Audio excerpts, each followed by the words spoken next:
Hello everyone, welcome to Sreejo kitchen. ఈరోజు వీడియోలో sweet potato recipe. ఈ స్వీట్ పొటాటోస్ని టేస్టీగా అండ్ దాంట్లో ఉన్న పోషకాలు ఏం పోకుండా మనం ఎట్లా ఉడికించుకోవాలో చూద్దాం. ముందుగా స్వీట్ పొటాటో తెచ్చుకున్నప్పుడు మనం నీళ్ళలో ఒక 10 నిమిషాలు నానబెట్టేసుకోవాలి. అప్పుడు దానికి ఉన్న మట్టి అంతా పోతుంది అనమాట. చేతిని బాగా రబ్ చేసి శుభ్రంగా కడిగేసిన తర్వాత వీటిని ఇట్లా చిన్నగా ముక్కలుగా కట్ చేసుకోవాలి.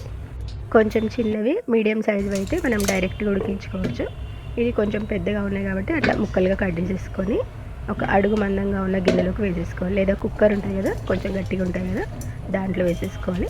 పైనుంచి ఒక 2-3 స్పూన్స్ వరకు బెల్లం పొడి వేసేసుకొని కొంచెం నెయ్యిని కూడా వేసుకోవాలి, ఒక 2 స్పూన్స్. టేస్ట్ చాలా బాగుంటుంది అనమాట. ఇట్లా చక్కెరకు బదులు బెల్లం పొడి వేసుకుంటే బాగుంటుంది.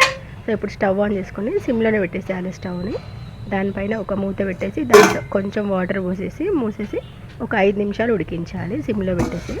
5 నిమిషాల తర్వాత దాన్ని మళ్ళీ ఒకసారి కలిపేసుకొని ఇక్కడ అడుగు అంటుతుంది కదా, దాంట్లో కొంచెం వాటర్ యాడ్ చేసుకొని ఒక 2-3 స్పూన్స్ వాటర్ అయితే సరిపోతుంది. అట్లా అవి మళ్ళీ ఉడికించేసుకోవాలన్నమాట సిమ్లోనే పెట్టేసి.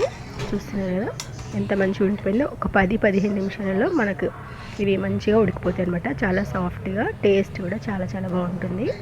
చాలామంది వీటిని ఎక్కువ నీళ్ళలో ఉడకబెడుతూ ఉంటారు కదా, అట్లా చేయకుండా కొంచెం మనం ఇప్పుడు చూపించిన పద్ధతిలో చేసుకున్నామంటే చాలా చాలా టేస్ట్గా ఉంటాయి. వాటిలో ఉన్న పోషకాలు కూడా ఎక్కడ పోకుండా ఉంటాయి అన్నమాట. టేస్ట్ కూడా బాగుంటుంది. చిలకడ దుంపలో న్యాచురల్గానే స్వీట్ ఉంటుంది. ఇంకా కొంచెం స్వీట్ ఎక్కువ కావాలంటే ఇట్లా కొంచెం బెల్లం వేసుకుంటే సరిపోతుంది అనమాట. సూపర్ టేస్ట్గా ఉండే చిలకడ దుంపల రెసిపీ నచ్చితే మీరు కూడా తప్పకుండా ట్రై చేయండి. వీడియో నచ్చితే కనుక లైక్ చేయండి, షేర్ చేయండి. అండ్ ఫస్ట్ టైం నా ఛానల్ చూసిన వాళ్ళు సబ్స్క్రైబ్ చేసుకోండి. ఇక్కడ వరకు వీడియో చూసిన వాళ్ళందరికీ చాలా చాలా థ్యాంక్స్. మళ్ళీ ఇంకొక మంచి వీడియోతో మీ ముందుకు వచ్చేస్తాను. అంతవరకు బాయ్ బాయ్.